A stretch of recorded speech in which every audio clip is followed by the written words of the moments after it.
EOC. We'll go ahead and get started with our situation update and then go on through your situation reports. Regarding Tropical Storm Cristobal, the storm is holding steady, anticipating the center of the storm to make landfall in the next couple of hours. Storm currently located about 90 miles south of New Orleans. Max sustained winds 50 miles an hour. And storm is moving north at 12 miles an hour. Don't get focused in on looking at the radar and just seeing those yellow bands, and they're not those high reds and all of that. Is that some of those rain bands as they come in are actually dropping an inch to 2 inches and probably even. So with that, we'll go ahead and start with At least 6, maybe even 8 more hours of this off and on. So face yourself. Harrison County Fire Rescue is out assisting the road department right now. We're on Vidalia Road. This afternoon we received a report.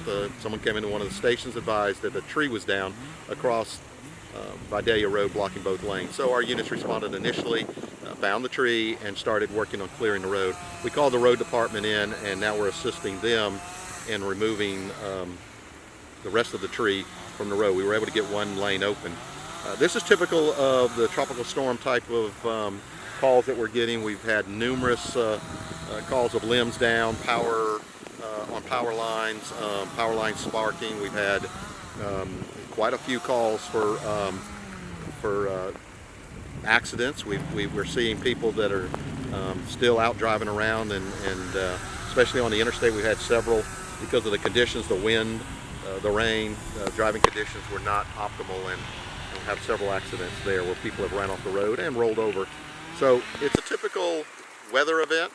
High water, we're seeing extreme high tides on the beach, and some of the areas are starting to flood. Some of the areas are having to be closed. Some roads are having to be closed because of flooding. Some roads have to be closed because of flooding.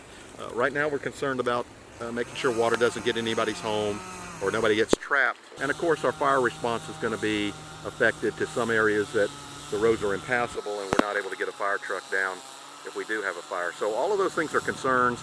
We're working on it. Harrison County Fire Rescue, along with all first responders in Harrison County, are out. We would rather be facing a tropical storm than a full hurricane, but it still has had its challenges. We're going to be out here for the rest of the day until this storm moves through, of course, anticipating that we'll be receiving more calls such as this: power lines being hit by limbs, trees falling, accidents, and of course the medical calls that continue to come in.